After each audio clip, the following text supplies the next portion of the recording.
What's up, everybody? It's Paul from Boosted Films, and in this video we're going to change the transmission fluid on this CVT, or continuous variable transmission, on this 1.5 liter turbocharged 2018 Honda Accord. So we're going to run the HCF-2 Honda genuine transmission fluid, and one key thing you're going to need here again is a funnel with a longer hose, because that's going to make it a lot easier to fill your transmission. And just a quick list of everything you will need to do this job. You'll need a 3/8 drive ratchet and possibly an extension, that HCF2 fluid that we mentioned, the funnel with a long hose that I also just mentioned, jack stands or a floor jack, some way to get this car up in the air and work on it safely underneath it, a flathead and Phillips screwdrivers, and of course an oil drain pan for your old fluid. And I don't have it on this list here, and I'm going to touch on it again a little bit later, but you want to make sure also that you drive the car a little bit because you want your engine warmed up to normal operating temperature before you actually drain your transmission fluid.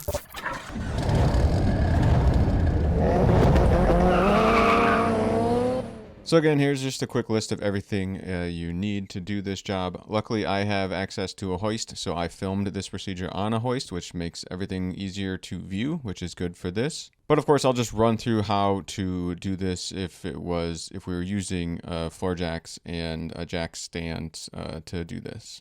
So if we're using a floor jack here, what I like to do is go on these kind of pinch points, this body pinch point, and this little piece that's folded over right here.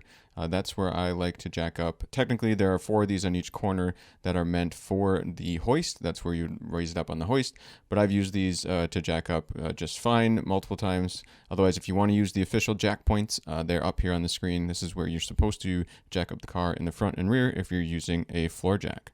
And once we do jack the car up, there's a spot kind of on the frame here that I like to put my jack stands. So that's where I'm going to put the jack stands once the car's up in the air. Of course, you need to be smart about this. Make sure you're on level ground. Make sure your car's in park. Have your parking brake on.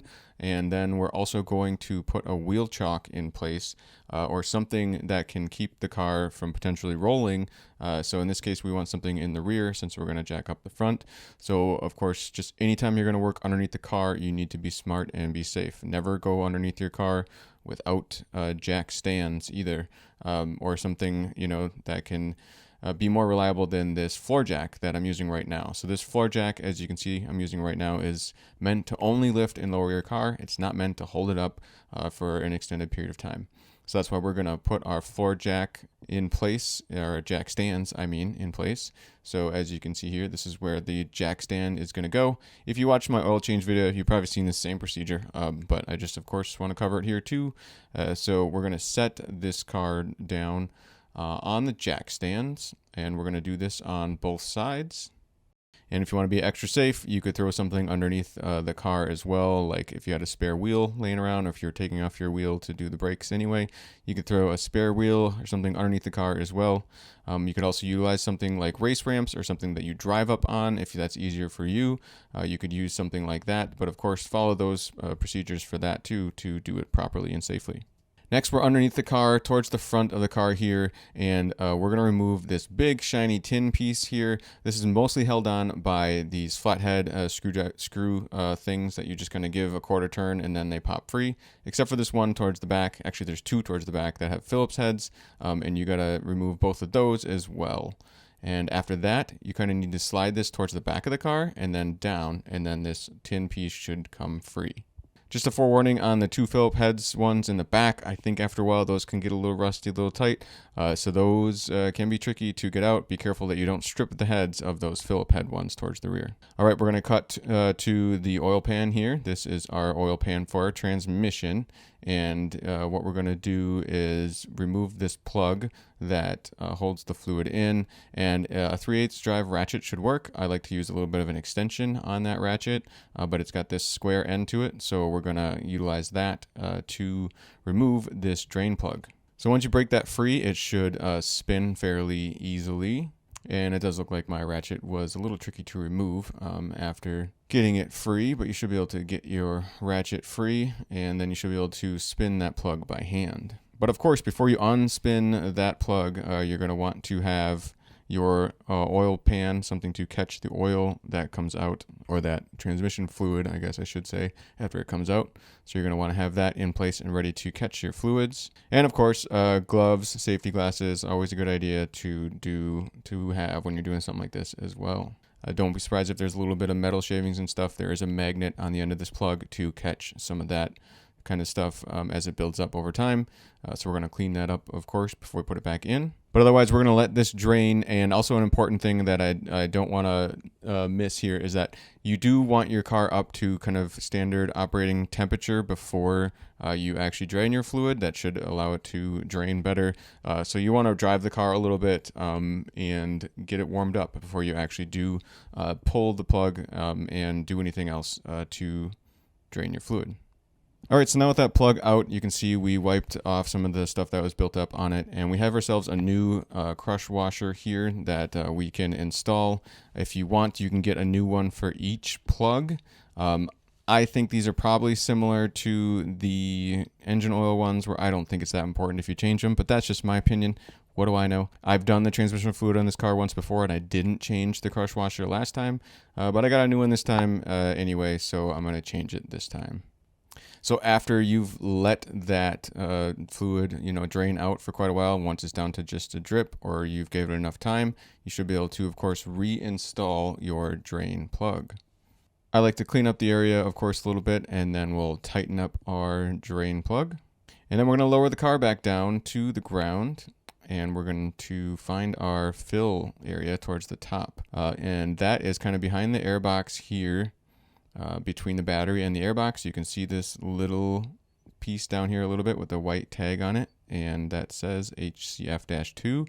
That is where we're going to fill the fluid. So it is a bit tricky to get to, but you should be able to sneak your hands down in there. Otherwise, maybe a longer needle nose pliers will help you out.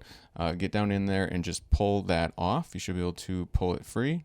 And then the next part of this job is just to get a funnel or a hose in there so we can add this fluid that we have. It is going to take about 4 quarts of this fluid. So if you have a regular funnel like this, the only way to make it work really well is if you kind of added, a hose to it. So you could add some other type of hose to a regular funnel if that works, or buy yourself one of these funnels that has that hose to begin with. So then we're going to snake that hose down, of course, get it right inside that fill hole before we start adding any of our fluid. This funnel worked out pretty well. I was able to just set it up in place and then, of course, open up our fluid and add, again, about 4 quarts of this. I believe it does call for 3.9 quarts at the change. So you're going to use almost all 4 of these quarts. Of course, when I first started this, I was just dumping it in slowly, making sure it wasn't like running out the top or anything. Just making sure I was hitting it and going in like it wanted to be, like it should be. But now I'll just speed this up so you're not watching me add all 4 quarts of fluid here. And of course, I didn't add all 4 quarts because it doesn't call for 4 quarts total. I added about 3 quarts, and then for the last one, I did about 7/8 of the quart, maybe a little bit less. And we'll go over checking your fluid level after this, of course. But there you can see I had it down to about the 200 line on this particular quart. I would have added a little bit more. If you're following the same as me, I would go a little bit, I'd get that right down to like that 100 mark, because I did end up going back and adding a little bit more. So once we gave that a little time to drain out of our funnel, we're going to lift that up out of place. And then we're going to take this plug. They want this facing towards the front of the car. I'm not exactly sure why or if it really matters too much, but that's what they say. It should be facing towards the front of the car. I tried to get it in here with my hands initially, and it was a little bit tricky to get in. I ended up grabbing a long needle nose pliers and used that to kind of set it in place first. And after I had it kind of set in place with that needle nose pliers, I was able to sneak my hand in there and then just push it down. So actually the next step now is they want you to kind of cycle through the transmission. So the fluid kind of cycles through, and then you can get a good check of the level of the fluid. So from my understanding, the best way to do this is to start up the car. Of course, make sure there's no fluid leaking or anything. Hopefully, of course, you have all those plugs, the plug back in place and everything. But you should be able to start up the car, start it up in park, and then basically you're going to run through the gears right down from top to bottom. And then just go all the way back up. So once you're all the way down to low, move it back up to second, drive, neutral, reverse, and then, of course, park. From my understanding, this is just kind of cycling all that fluid through. That's going to give us a more accurate gauge for when we're checking the level of this fluids. So now we're back underneath the car, and to check the level, there is this other plug here that's above the drain plug, and this bolt right here, when you pull it out, you should see just a little bit of fluid dripping. You can see I had some drips there and then a little bit more drain out. I would have liked to have seen more, so that's why I actually added a little bit more and did this procedure again. It should be a little bit of a drip coming out as you have that plug. So if you pull that bolt out and you see it just kind of drip, drip, drip, then just put that bolt right back in and you should be good to go. But also, again, this you kind of want to do on level ground as well. So if you're on jack stands, you might have to play around with having it set down so the car's flat. Luckily, I was on a hoist, so the car is flat for me. But maybe once you have that shield piece out of the way, maybe you'll be able to get to this a little easier when the car's flat on the ground. Either way, I don't think it has to be super, super close, but of course, just make sure your car's not super tilted one way or the other when you're trying to check the level of, something like the fluid in the transmission. So we're going to go ahead and tighten that back up with this 12 millimeter wrench. And again, that's one where you could change the crush washer as well. I did not change the crush washer on that one. But once you're satisfied with the fluid level of re-adding your fluid, you should just be able to put this tin protective piece back in. Note that you want to slide it in. There's a piece where you need to slide in towards the front here first. So you want to slide in kind of above this plastic piece towards the front. You got to get it to slide up in there before you kind of watch the back portion where there's these other kind of two little tabs towards the back that you need to watch for as well. So we slid in the front piece as you see there. And now I'm going to move towards the back and show you that I actually slid it back and then forward to get it to hook on those hooks in place there. And again, there's that front piece you got to get it up into. And there we go. Now we just got to put these screws back in place. These kind of retainer ones with the flathead are pretty easy to go in place. And then again, be patient with the ones towards the back, those two Phillips heads ones. Honestly, I don't think you need both of them to hold in place, and that's why I only have one of mine installed, because the other one was getting to the point where it was going to be hard to remove next time I put it in. But I should look for a different type of bolt, I suppose, to put in there.